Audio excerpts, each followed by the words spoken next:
Welcome to meeting number 11 of the 90-day Breakthrough Challenge. After here, we only have one more official meeting and we will be done with the breakthrough meetings. We'll just remain with a couple of days to wind up the 90-day Breakthrough Challenge. Today, during this month of April, the month of mindset shift, we are speaking about foundations.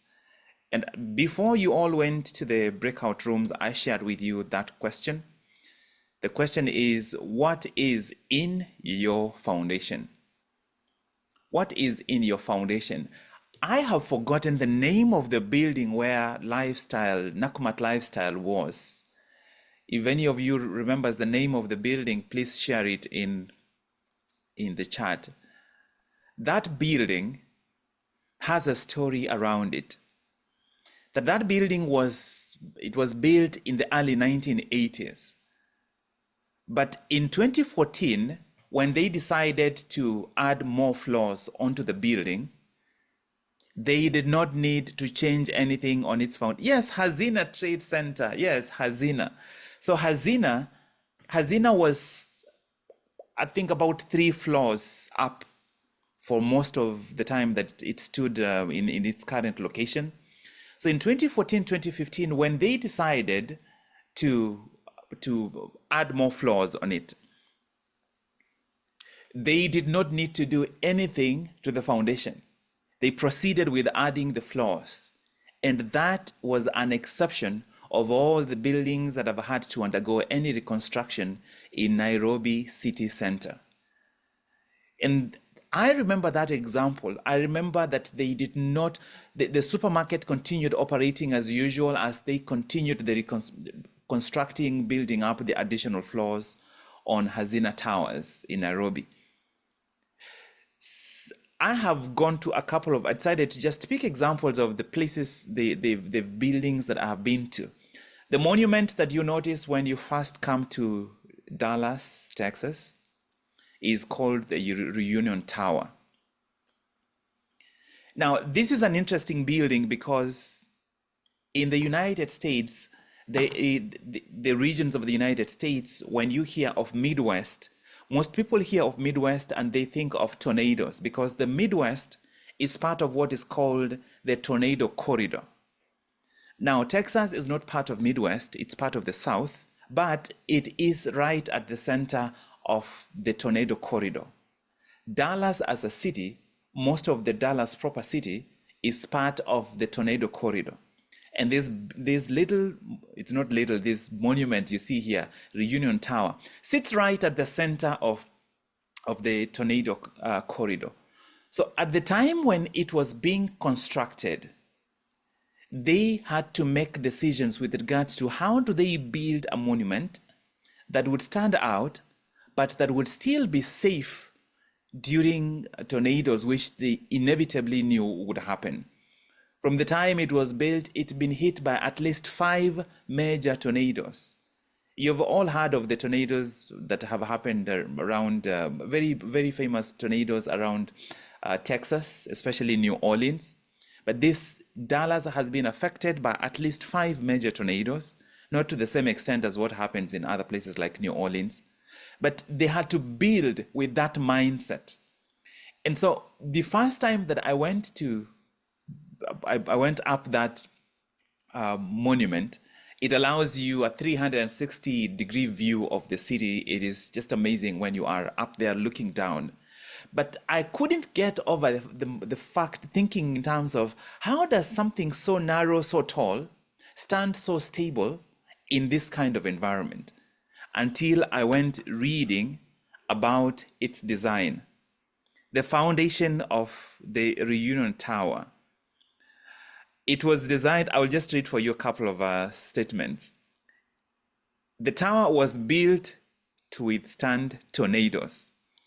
Because the tower is in Tornado Alley, a structural model was built at Texas A&M University at a wind testing facility in College Station. And they tested wind as fast as 125 miles an hour. You have never been in wind that is more than 30 miles an hour. You will feel like your skin is being torn off. I've stood in wind that is up to 60. It is unbelievably uncomfortable. So they tested it for wind that is up to 125 miles an hour. 125 miles an hour, if you were driving, you would be going at about probably almost 280, 300 kilometers per hour. It is insane. That's the intensity of wind they tested. And then they decided what it was going to take. So at the foundation, the slab that holds this building, it is 10 feet deep. That's a slab. That's not some isolated segments. That's a continuous slab. 10 feet deep. But that's not it. Below the slab, there are 64 legs.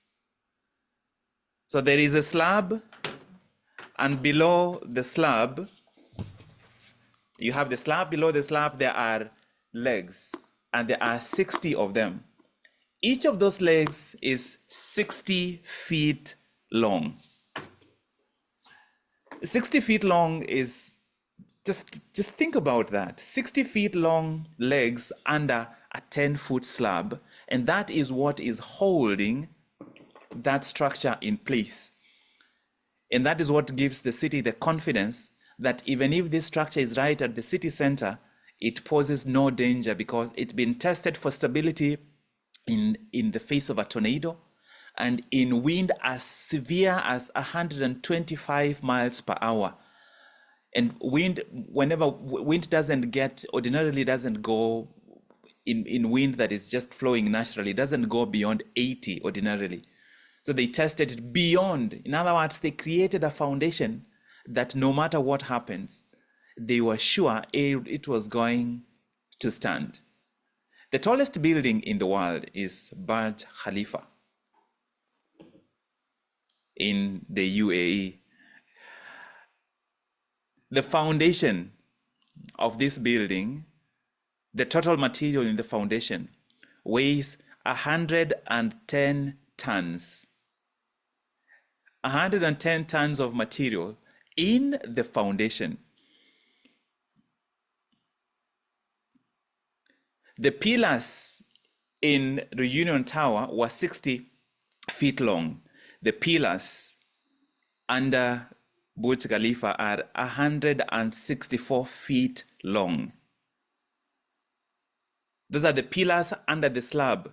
The slab itself is 45,000 cubic meters. In other words, the beauty of this building would be nothing if it did not have a foundation that is almost excessive, but that's what it takes to create a structure of that magnitude. 164 feet is 50 meters. You might imagine people running 100 meters. So they are running, half of the time they are running the foundation of Burj Khalifa. 50 meters. Tri-splint. There is an international race of 60 meters in indoor racing. 60 meters. So you just need to cut another 10 and you are running the foundation of Burj Khalifa. The deliberateness with which these foundations were designed, which proves something that I have read before a couple of times, that if you give an architect the design of the foundation, they will tell you how high that building can go. That the architect can look at the foundation and tell you how high that building can go. If we found an architect that can read your life today, and we gave them your foundations, and they made a determination of how far you can go, what conclusion might they draw? If we looked at your disciplines, your consistency, your focus, how you utilize your time, how you embrace opportunities, how you respond to obstacles and frustrations and problems, would your pillars be 160 feet long, or 100 feet, or 50 feet, or 40 feet, or 20 feet, or 10 feet, or 10 centimeters? How thick would your slab be? Do you have a slab thick enough to stabilize you in the face of a tornado? If there was a financial tornado in your life, there is a relational tornado in your life, and there is severe winds are blowing, do you have a foundation enough, strong enough to stabilize you? And what would it take to create that kind of foundation? If you want to build an ordinary life, you don't need a big foundation. You just need a few centimeters and you're done. But if you're trying to build a skyscraper, if you're trying to build a monument like Reunion Tower, if you're building a building like Hazina in readiness for future expansion, when you will need to add more floors, the foundation will determine how high you can go. When architects read the blueprint, they already can tell without reading the design of the floors. They just look at the foundation and they can tell this building will accommodate this range of floors. How many quote unquote floors can your foundation sustain? But the bigger question is, what is in your foundation? For each of these buildings, it is the highest quality of concrete with a lot of steel that goes into these foundations. The material, the formula is known in terms of what will go into the foundation. Sometimes they spend more time constructing the foundation than they do the rest of the building. What's in your foundation? Let's see. Let's do crowd sourcing here. Let's go back to the chat box, and let's see. Just from your end, just type 3 things, at least 3. You don't need to be exhaustive. Just really quickly, we are crowdsourcing. Go to the chat box. 3 things that are crucial for you in your foundation. 3 things that are crucial for you in your foundation.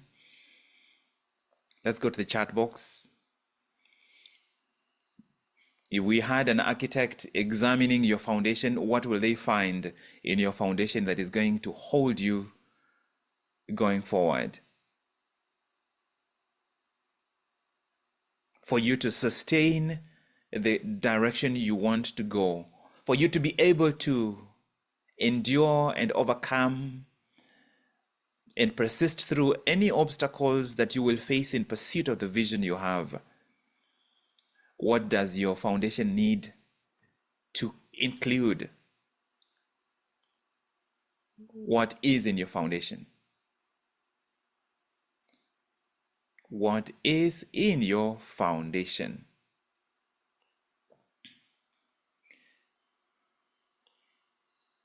What's in your foundation? Gladys, godliness, consistency, timeliness. Eunice, discipline, confidence, and consistency. Grace, timeliness, finances, hope and faith.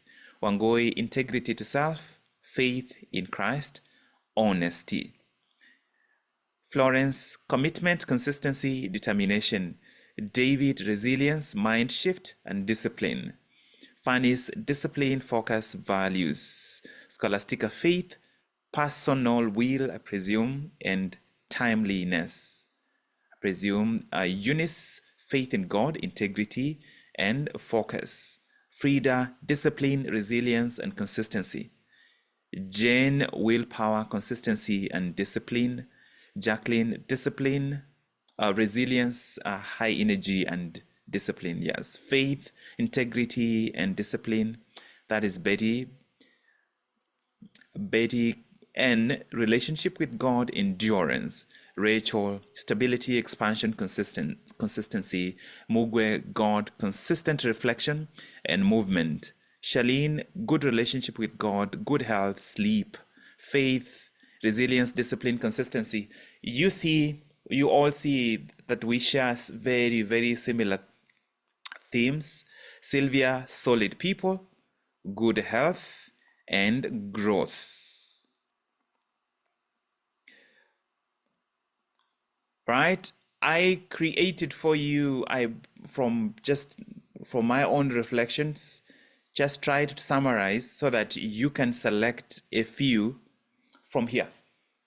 And this is just meant to put them together in such a way that you can think through them in an organized manner. I generally do not like to refer to God as a foundation, because if he is a foundation, that means he is restricted to this pillar, so God stands here and discipline stands here and focus stands there. He goes through everywhere, so I don't even identify him separately as a pillar, because nothing else operates without his involvement. And my desire is that he manifests in my life in such a way that I don't even have to. I have a responsibility to share my faith, but I don't necessarily have to. The way I show up, somebody can infer, and of course that kind of prepares it. But that's a different point. Separate foundation, focus, and goal setting, openness to growth.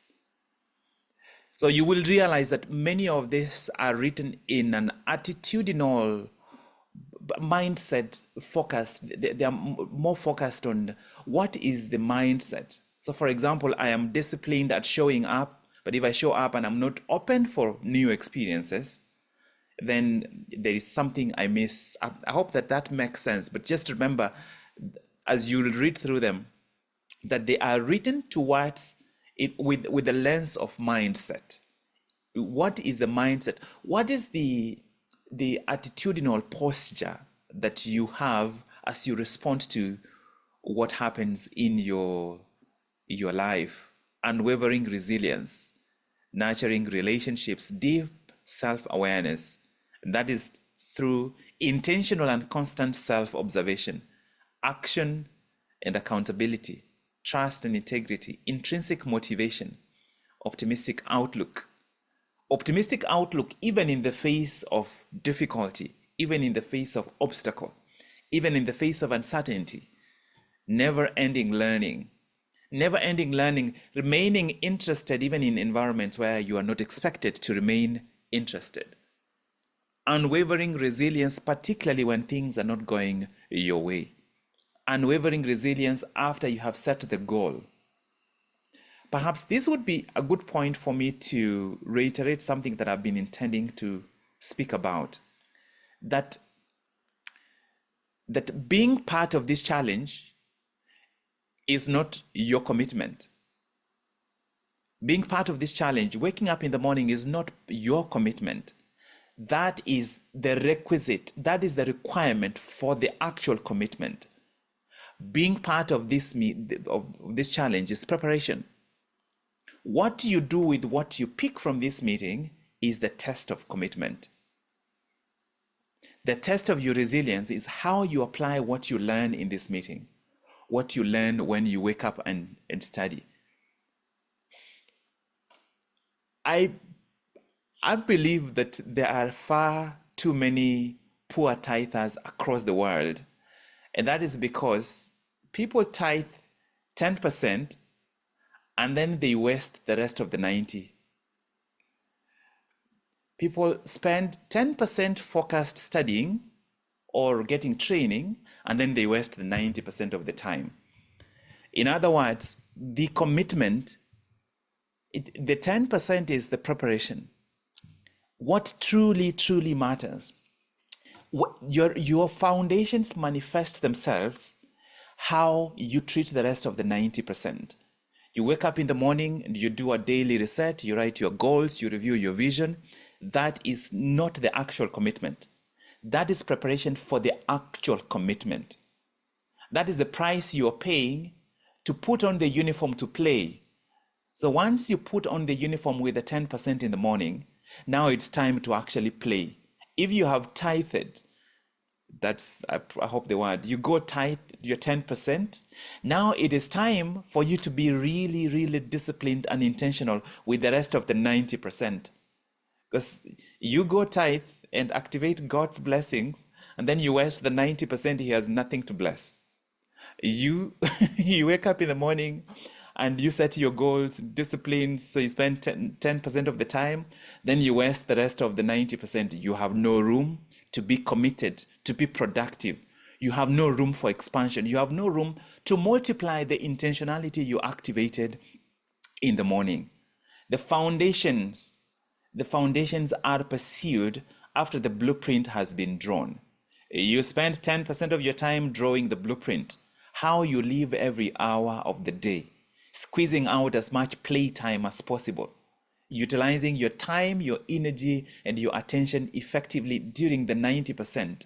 That 90% justifies the 10% that you had already done. If you go buy three beautiful books, you buy Atomic Habits and you buy 7 Habits of Highly Effective People, you buy Deep Work. These are 3 amazing books. You have done the 10%, but that is preparation. The actual commitment comes after the 10%. Are you going to sit down and read each of these books and apply what these books teach you? So that the 10% is a seed. You go to your shamba and plant the seed. That is not the actual commitment. That is preparation. Because you don't have a garden until you've planted. Once you've planted, now that is the beginning of the commitment.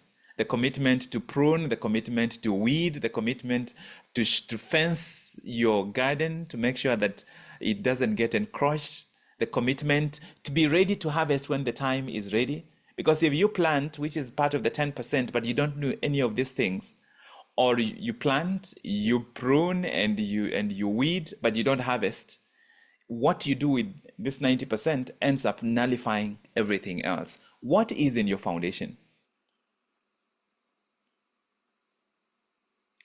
What is in your foundation?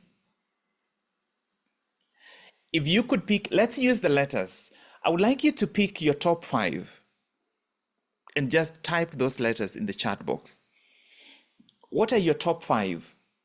If you could pick your top 5 from here. Perhaps I should also add, when you think about the foundations, you are thinking of elements that have attributes that are cross-cutting. Because when the foundation has gone down, it is going to carry everything. So your foundation cannot be specific to one specific thing, one narrow area. Your foundations cut across. I believe when I think of foundation, I think if I think, for example, about the Reunion Tower, it has a big slab and then it has pillars underneath. I think my faith in God is that slab. That slab, everything rests on that slab, everything. Even the pillars, they are attached to that slab. But then these pillars, together with the slab, constitute the foundation that carries everything else. So for you, if you are to look at this from focus and goal setting, openness to growth, unwavering resilience, self-awareness, action and accountability, trust and integrity, intrinsic motivation, optimistic outlook, never-ending learning, what will be your top 5? In other words, which would be your indispensable? The ideal would be for you to assess yourself on each of them to figure out where you are. And it is an extensive list so that it gives you more lenses to look at your life with. But if you were to pick 5, which ones would those be? Could you please type your 5 letters in the chat box? Type your 5 letters in the chat box. Type your letters in the chat box. Someone needs to unmute, and I'm going to make who can I make? What are your top 5? I'm going to the first person I see. So I've seen Shiro. Shiro, you are now a co-host Congratulations, your application has been accepted. And Florence, congratulations, the board has approved your application to be a host. All right, I see them coming. Please put your top 5 in the chat box.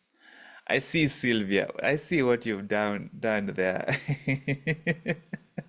Sylvia's top 5 are found. So that's focus, openness, unwavering resilience, nurturing, and deep self-awareness. That is just beautiful. You've just shown me something that I had not noticed, that's actually, those 5 are just, yeah, great. All right, so what's could we please have a couple more people, then we will move on. Couple more people.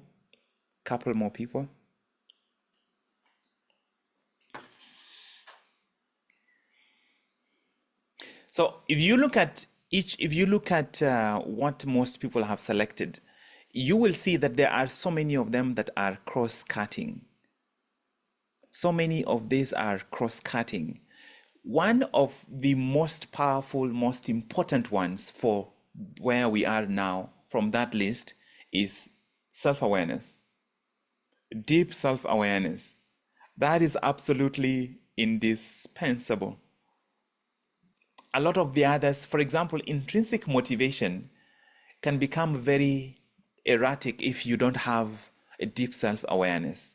Openness to growth can become very erratic if you don't have a deep self-awareness. Optimistic outlook. Self-awareness is one of the most powerful foundations. Understanding how your relationship with yourself, how you view yourself, how you think of yourself, how you speak about yourself. Understanding your relationship with time, your relationship with energy, your relationship with attention. Your relationship with the world. Do you view the world as intrinsically safe or intrinsically unsafe? Do you view people as intrinsically good or intrinsically not good? So that self-awareness lays the foundation so that if there is an area where you should be very intentional to practice your spirituality with the goal of utilizing your spirituality to strengthen, it is in your self-awareness. Really going beyond praying with a list and bringing yourself as the list. Bringing yourself, you become the list.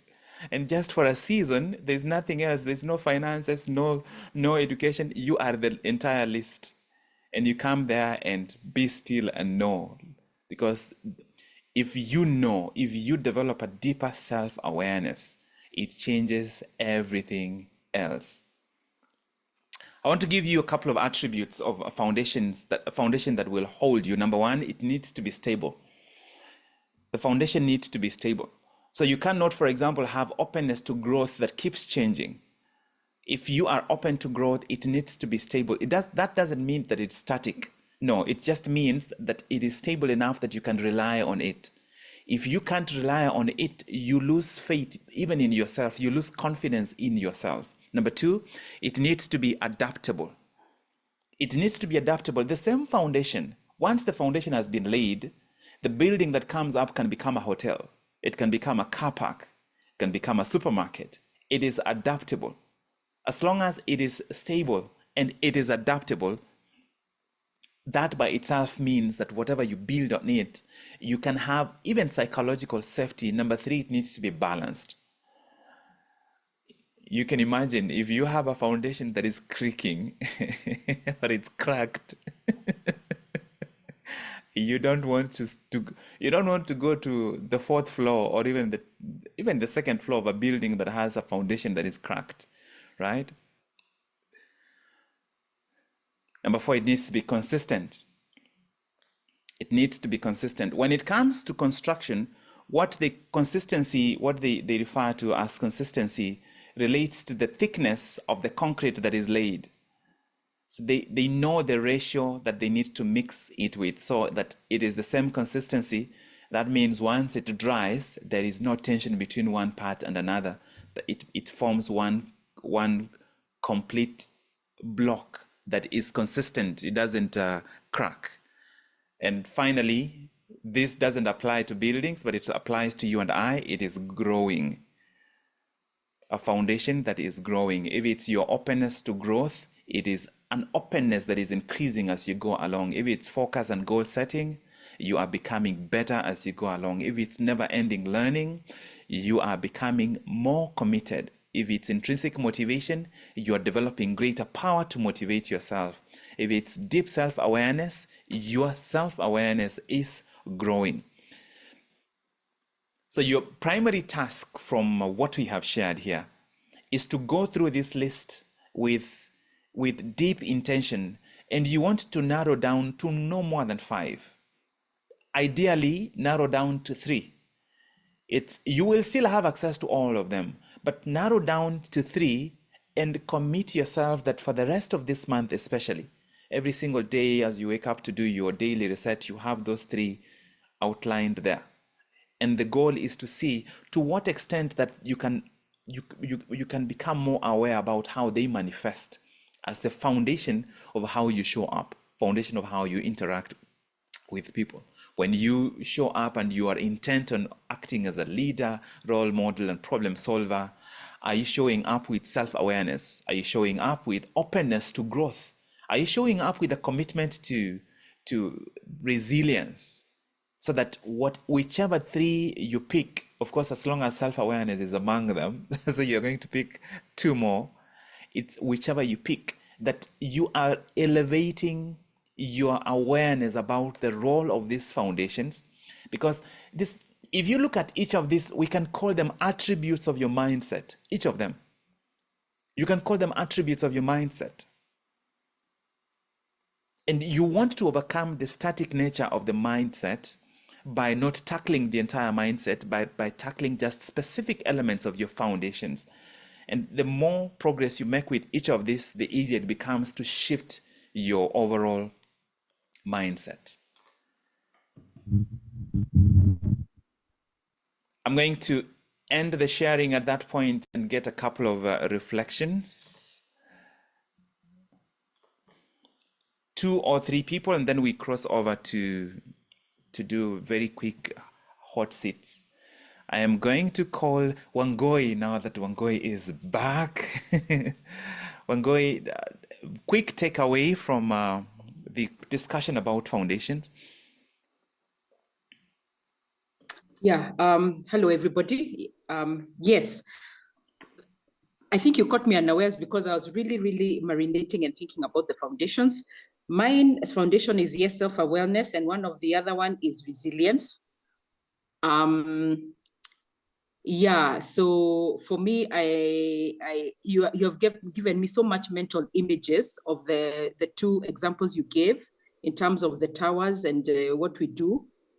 And yes, when I build my foundations and when I think about them, I'll be intentional to know that these foundations will enable me now to be able to become a better leader, a better role model, a better everything, because I have the foundations right. So yeah, so basically that's what I can say. Thank you very much, Wangoi. That's a beautiful share. I won't even add anything else. I'm going to call 1 or 2 people who are not on video. Betty N, are you able to share? At the count of 3, I will move to someone else if you're not able to share. 3, 2, 1. Hylene?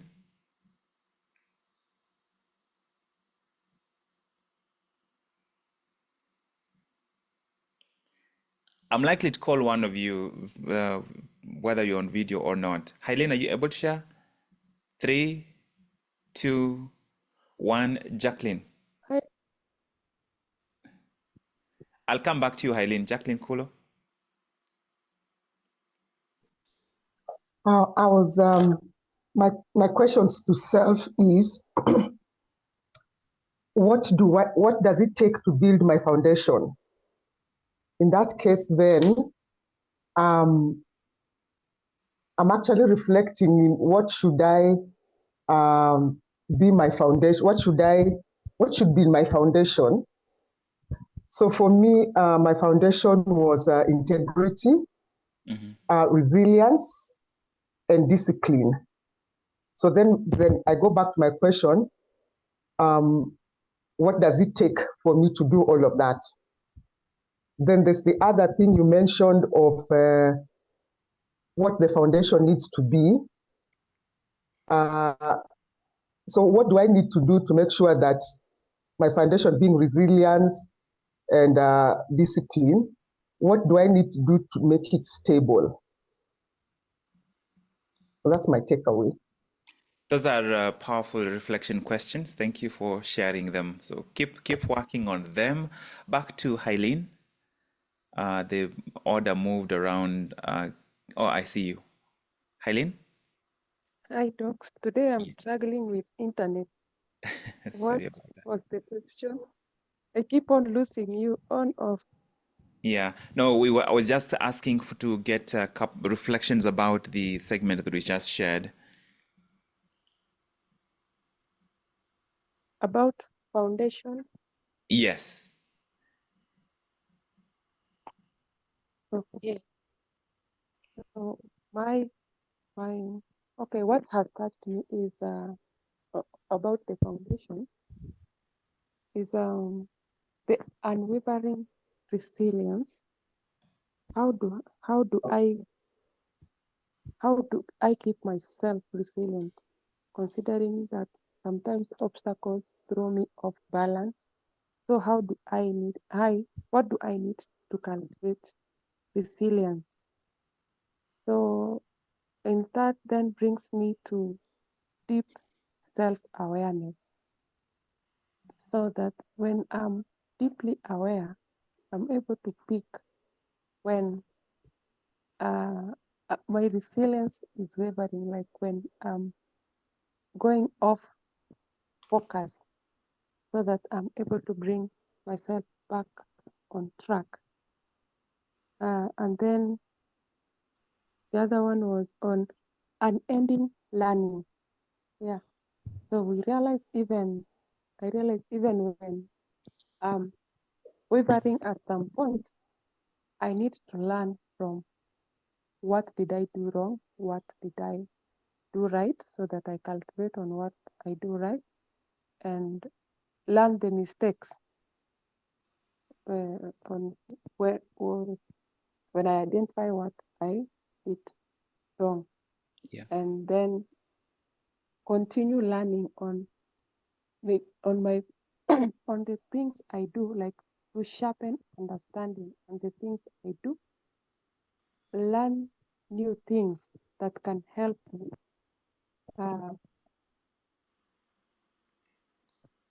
Right. Thank you, Hailene. Thank you for that reflection. I feel that I don't know what piece is lacking, but I'm just trying to get a sense of what you have all picked, and I don't want us to rush and try to squeeze in a hot seat just to squeeze it in, because I think this is extremely crucial.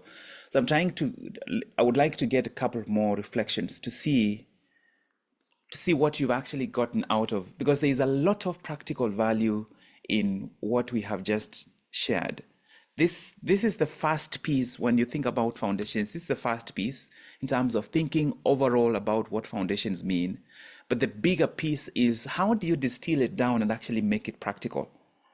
And I wouldn't want you to walk out of this session with a beautiful collection of notes, with an excellent theoretical appreciation, but with almost like a delinked from what the applicability is. Are there any questions about this area? What is not clear to you? I'm going to just open it up and see what questions you have. Could we have more people on video? It's easier for me to engage people on video than on just audio.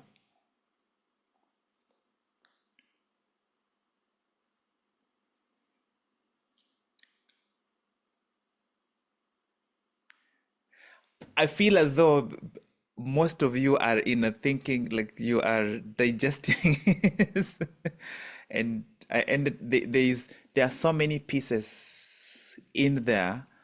I would have you watch this session again, and I don't want us to just rush through things for the sake of rushing through things. So let me call out a couple more people who, especially those who are on. Gladys, let's start with you. Those who are on video. This is Good extremely evening. crucial. This is extremely crucial. That's why I'm slowing down. Let's actually slow down and pause and see whether we can digest it further. If we need to come back to it during the daily reset, we will come back just to make sure we don't rush this, because we are rebuilding foundations. Yes, Gladys, good morning to you. Good morning. I love simmering, and this is one of the ones I really want to simmer on. Yes. The three things that apply to me when I think about the foundation, when I think about the attributes of the foundation, the three things that I feel apply to me. First is my state of emotional healing, because everything we've gone through is about how do I react? Where are my emotions at? And so I'm asking, okay, there's all this foundation. What's the state of my emotional healing? Because that triggers my balance. It triggers my stability, my adaptability, my consistency. And I'm finding that I am more emotional stable now. As I address the foundation, I'm going to address it with a sober mind. I'm going to address it knowing that there will be things to shake and make. The second thing that is going through my mind is, what will be the depth of my foundation that it builds a legacy? What do I need to give up? What do I need to resist not to do, so that the depth of my foundation goes beyond what I can achieve as Gladys? Those two buildings, I mean, I was really there where you're saying they did not need to redo the foundation for NACMA. I didn't even know that. They did not need to redo the foundation. Yeah. So what will my great grandchildren not need to do, because I've already done the work, and they can build the legacy going forward? And the one that has stuck with me, the thing that I caught was the first statement that we tithe 10% and waste 90. Oh my God, what am I wasting? We've done this journey this far. I've gathered all this information. Am I just writing daily resets and not doing the work? Not doing the work. So there's a lot of simmering on the foundation. Each and every letter requires like a lot of cutting through. But when I apply to myself that one bit of I'm emotionally stable to do this, and then I do the 90% of the work to build the foundation, not for myself, but for the legacy, the thing that I will get out of it cannot be the amount I typed, surely. It can't be the showing up here. It has to show in my work, in the results that I get out of doing these sessions every day and every week. And if it doesn't show, it means I'm wasting it. What a waste it would be. And so I'm just simmering all this myself. Yeah. Back to you.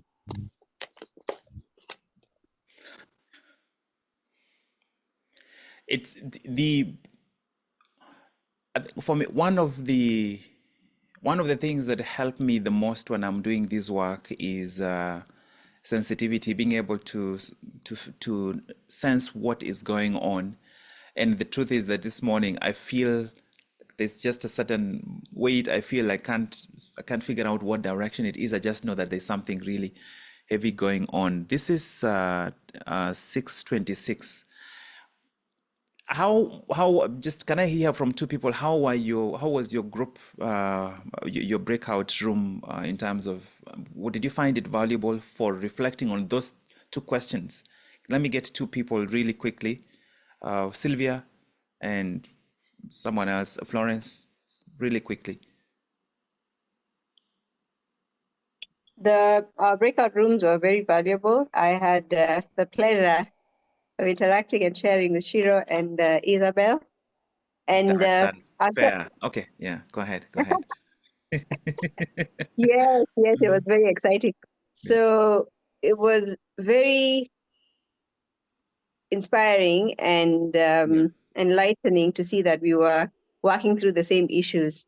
I had shared earlier on the chat about fear and how experiences in the past have made us fearful or taken away our voice because we went through some challenges and now our confidence was taken away, and the need to come back to who we were and get back our voice. So that was for me the most heartfelt part of it, although there was many things that were shared in terms of obstacles yeah. and the action points. The lists were endless.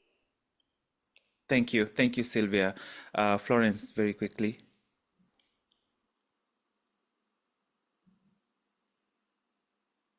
Thank you. I was with Betty and Charlene.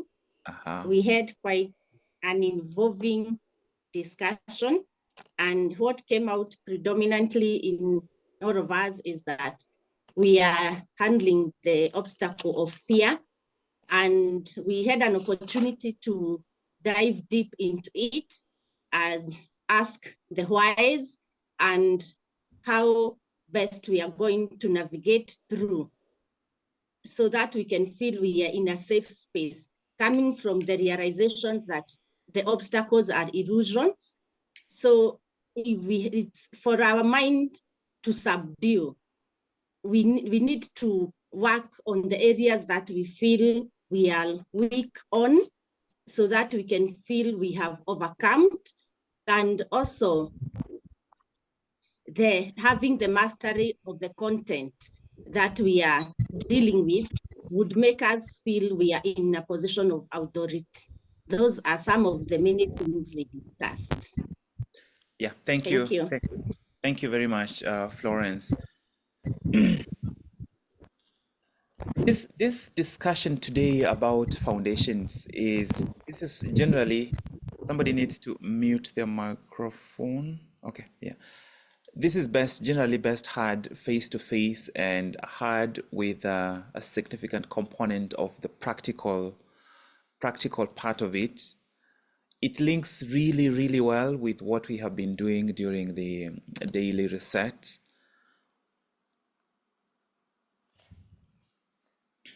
If what we are covering here does not translate to practical action, it is entertainment. We might as well just have paid view Sasa and then we just stream it and watch together. If it doesn't translate to action, it is a waste of our time. It's this. I can tell that I'm going. So it's a 3-part conversation. I can tell that I probably, even before I move to the second and third part, generally going to need to review this part maybe during the daily research just to make sure that we actually distill it out. This is one of the most practical, extremely crucial, but most importantly, really practical parts of everything that we have been doing. As you view yourself as a leader, you have the identities that you adopt as a commander or master, but then you become clear, what do you stand on? In other words, if you eliminated everything and you only remained with 3 foundations, so that those 3 foundations are part of your 20% that gives you 80%, what are those foundations? And when you set your intentions, when you set your goals, when you schedule your day, you have practical actions that link specifically to each of these areas. So that you spend your 10% in the morning setting intentions, but then you make sure the 90% that remains is not haphazard. It is intentionally aligned with the ingredients that relate to your foundation. I would like us to go back to the chat box and just reflecting specifically about self-awareness. What 2 things What two specific things are you going to do or pay attention to starting now, at least the rest of this month, and you can carry them on as long as you want? What two things are you going to do that will enhance your self-awareness? What two things? And I'm opening the space for us to share again instead of doing a hot seat, just so that we can kind of debrief together, knowing that we will need to come back to this conversation. And I shared a couple of really, really important pieces that I hope when you rewatch the audio, the video rather, that they will register afresh. I'm going to have to rewatch it again for it to register. And thank you for reminding me about Hazina. Let's go to the chat box. What are two practical things that you're going to do that are going to enhance your self-awareness as one of the foundation that is stable, adaptable, that is consistent, a foundation that you can rely on. This is where the rubber meets the road. We have to be really concrete and specific so that you make commitments founded on specificity rather than generality. What are you specifically going to do? I see, Grace, I've seen your response, unwavering resilience and consistency. I would like you to narrow it down a little bit further if you can, and specify what is this specific area that you are going, if possible, even identify the specific activities. Now, they should not be like, for example, work activities, or they should be things that are related to how you show up, how you carry yourself. In other words, you narrow it down to things that have the power to compound, things which, when you do them, they actually either expand you or strengthen you or train you or improve you in some way, in some practical way. Gladys, I will purpose, let me expand this so that I can see your contributions. Gladys, yours was where I will purpose to self-care on mental wellness. So self-care, the self-care, mental wellness. So the specific question would be, what specifically are you going to do in terms of self-care? What is the specific? I should be able to hear it and I'm like, okay, I can picture you doing it because it's very specific. My mind stability to ensure that I am sober-minded, open-minded to create, spend time on mind care. So just, if this is the best that you can get to in terms of specificity now, that's where you begin. But if you can even specify it further, then try that. Wangoi, having quiet times with myself to reflect and journal. That is very specific. Having quiet times, when, how many times, how long.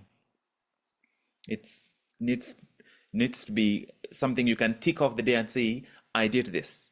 But I did it not as an activity, an external activity, but something that actually can compound. Because if you journal today out of intentionality to improve your self-awareness, you have laid the first brick. Tomorrow, brick 2. The other day, brick 3. It actually becomes something practical, and you know what you are doing. You know that you're building on your foundation. You are not just reflecting because, oh, that is part of your goals. No, you are now doing it intentionally because it's part of your foundation. Monitoring my thoughts and emotions, looking out for triggers and correcting them. If there is something in there, Wangoi, I would discourage you from keeping it broad, narrow it down. If, for example, it was just monitor your triggers. So monitoring your triggers, my recommendation would be to take it out of your mind. It would be to jot down every single time you notice a trigger, you write it down, or you tell yourself, oh, that was a trigger, because you have to take it from the mind and actually make it something tangible. Then that way it accumulates. I hope that makes sense. Sylvia, continue to write thoughts down and working through them.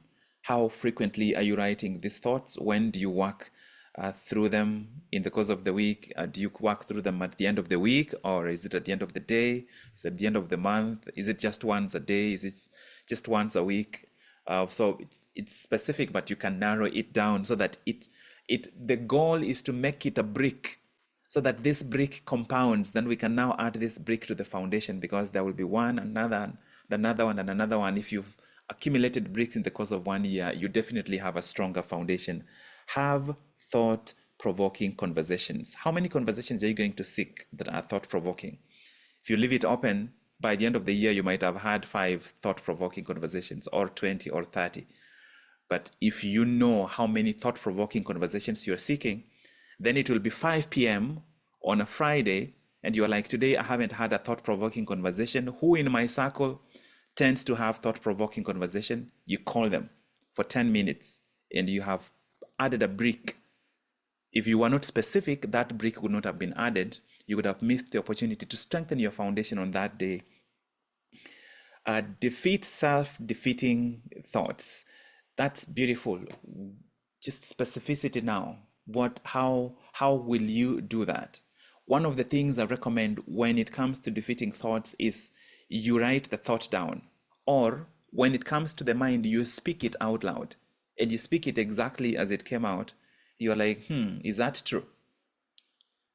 Because if you don't detach it, if you don't remove it, it becomes part of you, the fabric of your mind. But when you detach it and look at it, it's no longer part. Now you have to decide whether to put it back or it's not part of it. So becoming specific, making the things that you want to do to strengthen your foundation things that you actually do, but you make them things that compound. That if you do that with one thought and you do it with another, in the course of 1 month, you will probably have overcome like 10 different thoughts. Take time to think deeply about issues. Take time. How many times? How long? How frequently? When? Where will you do that? Will you use a journal? Will you just sit down, close your eyes? Becoming specific. Eunice K, set my day, week as written tasks. How frequently? Just specificity. Reflect and journal daily. Reflect and journal daily. What time? Do you journal when you wake up? Do you journal in the evening? Just make it as specific as possible. Grace Nyawira, specifically on wellness and fitness, I will be more consistent.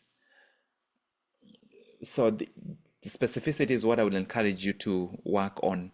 More consistent, that means how frequently. Because once you put the frequency there, consistency is no longer a consideration. It's a foregone conclusion.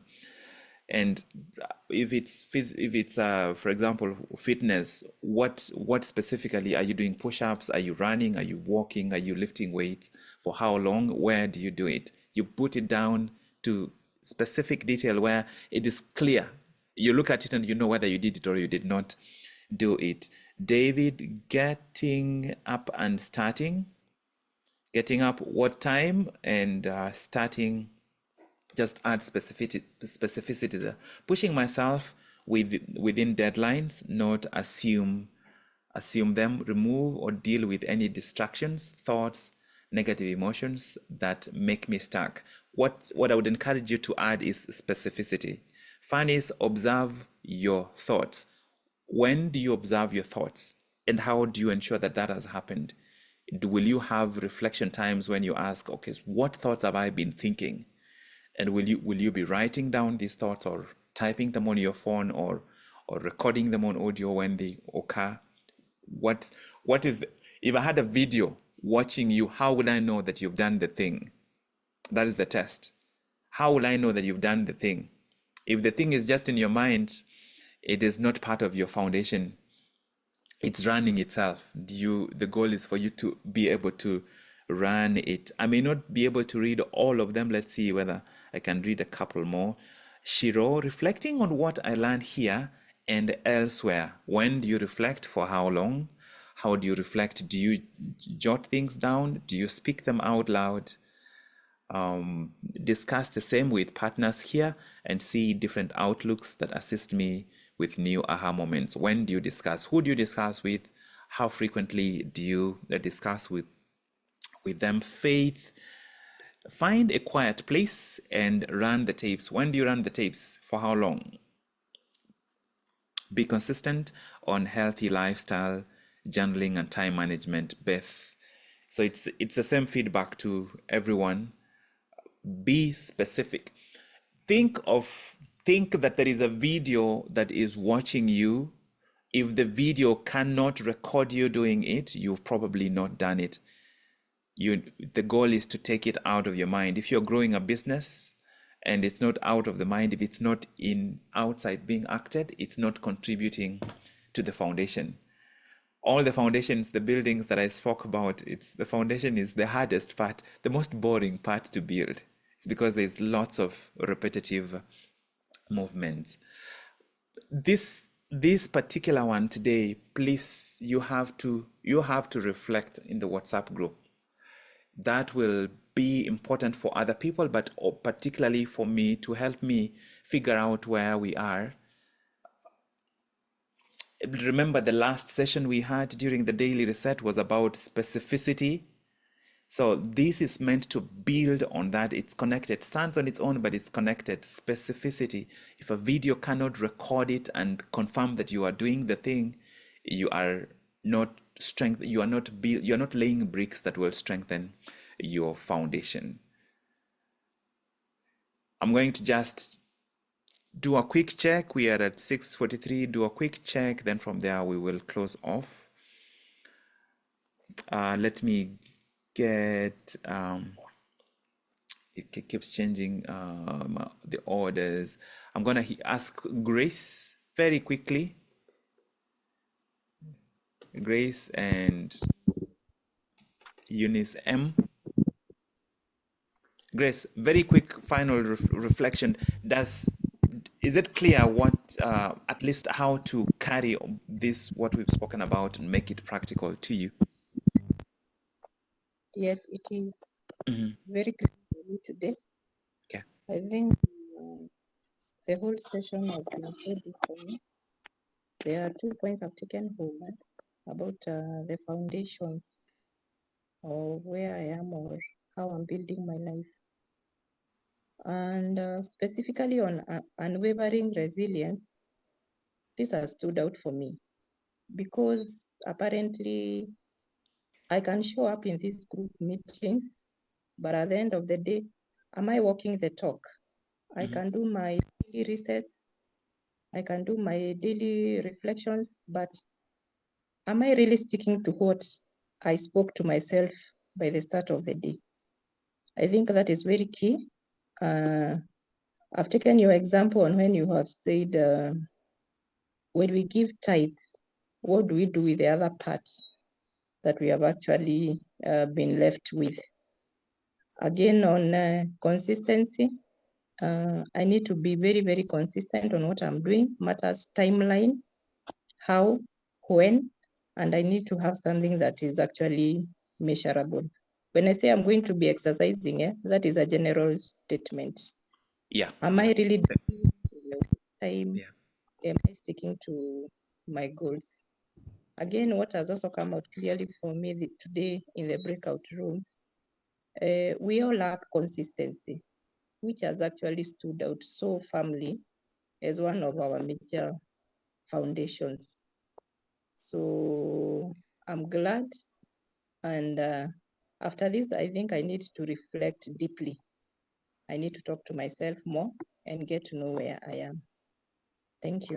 Yeah, thank you. Thank you so much. That's a beautiful summary and beautiful highlights. Let's hear from Eunice M, then we will close up the meeting. Eunice.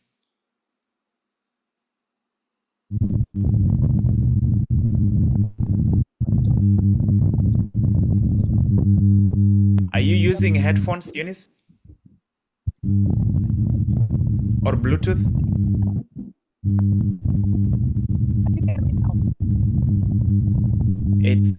There's a DJ scratching your voice, your device. We can't hear you at all. Yeah, sorry. We'll have to try again a different time because I can't hear you. Okay, yeah, we can't hear you. Let me get someone else. See if I can find someone who is not on video. Mary Joy, are you able to speak?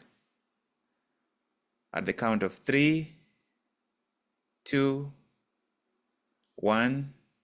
I'll just go back to the people on video to make matters easy. I'm going to let's hear from Shiro, and then we'll close out. Shiro Wabwanki, once she's in the limousine, it means we are out of time. Good evening, Doc. Good morning, family. So for me, I think my reflection on the self-awareness is, I would say, like every single ingredient that we put into the day somehow contributes to that self-awareness.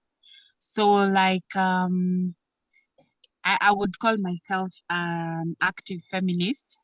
So I have really, there are some like retaliations, especially because we live in a patriarchal family, that I have sharpened, and I've realized that some of those responses, when I give them now, are literally like throwing razors at somebody, or even maybe a sword, like you're cutting deep, due to being able to reflect and now put myself in the other person's shoes and think about the other many possible scenarios.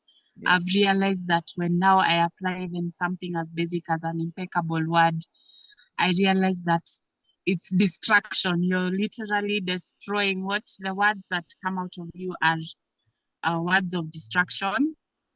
And that's just moving away from that space where you are responding out of fear and wanting to cause as much pain as has been caused to you, to now figuring out a way of making that situation more balanced, better. And I feel all that is coming from self-awareness, rather than just reacting to something, taking time to actually think through those thoughts.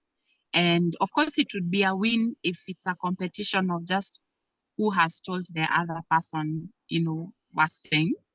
But is it a win in terms of what you plan to achieve or what you hope that we are moving towards? Yes. Yeah, that's just beautiful and practical. I wish there was, the way we buy Royco.